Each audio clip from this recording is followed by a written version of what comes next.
बच्चों let's read the question. Question says acceleration time graph of a body is shown, the corresponding velocity time graph is.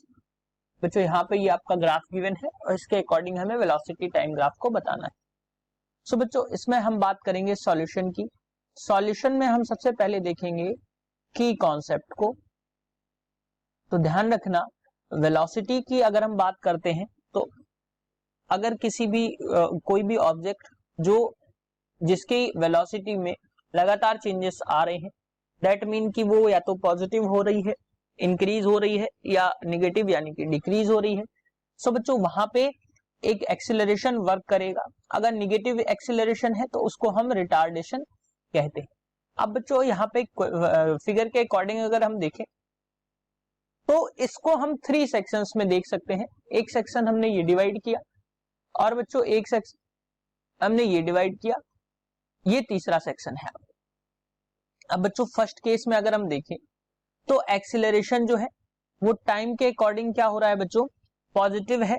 मैं इसको लिख देता हूं for, यहां पे मैं लिख देता हूं फॉर फर्स्ट केस. बच्चों क्या है, एक्सीलरेशन जो है वो पॉजिटिव है एंड कांस्टेंट है.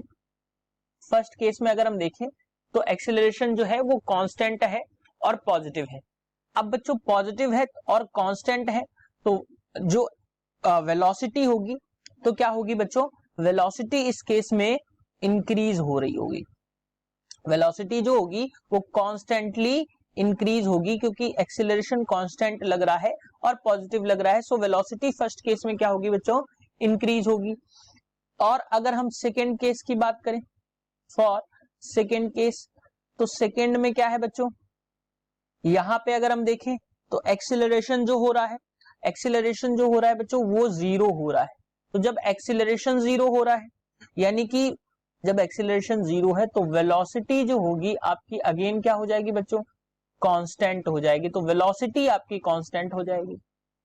अब अगर हम देखें थर्ड केस में तो क्या हो रहा है बच्चों, थर्ड केस में अगर हम देखें तो क्या हो रहा है बच्चों, यहां पे देखिए अगेन आपका एक्सेलरेशन जो होता है वो पॉजिटिव हो जाता है और कांस्टेंट हो जाता है. Again positive and constant. So बच्चों यहां पे अगेन हम देखें तो वेलोसिटी जो होगी अगेन क्या होगी बच्चों, इंक्रीज होने लगेगी एक कांस्टेंट रेट से. वेलोसिटी क्या होगी बच्चों, इंक्रीज होगी.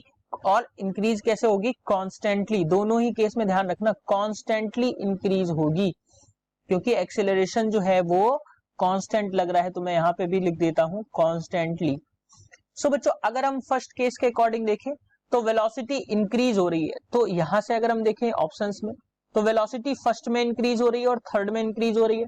फोर्थ और सेकेंड जो है ये आपके गलत हो जाते हैं, यहां डिक्रीज हो रही है. अब बच्चों दोनों में हम देखें फर्स्ट और थर्ड में दोनों में ही कुछ देर के लिए यानी कि जीरो एक्सेलरेशन पे वेलोसिटी कांस्टेंट हो रही है बच्चों, दोनों में कांस्टेंट हो रही है. लेकिन थर्ड केस की अगर हम बात करें तो थर्ड में अगेन क्या हो रहा है बच्चों, एक्सीलरेशन पॉजिटिव है और कांस्टेंट है, वेलोसिटी इंक्रीज होनी चाहिए. तो फर्स्ट में अगर हम देखें तो थर्ड केस में क्या हो रहा है बच्चों, वेलोसिटी डिक्रीज हो रही है यानी कि ये आपका ऑप्शन गलत हो जाता है. इसमें थर्ड केस की अगर हम बात करें बच्चों तो यहाँ पे वेलोसिटी कॉन्स्टेंटली इंक्रीज हो रही है. तो ऑप्शन 3 आपका यहाँ पे करेक्ट हो जाता है. So this is the correct option for this question. Hope you understood it well. Best of luck.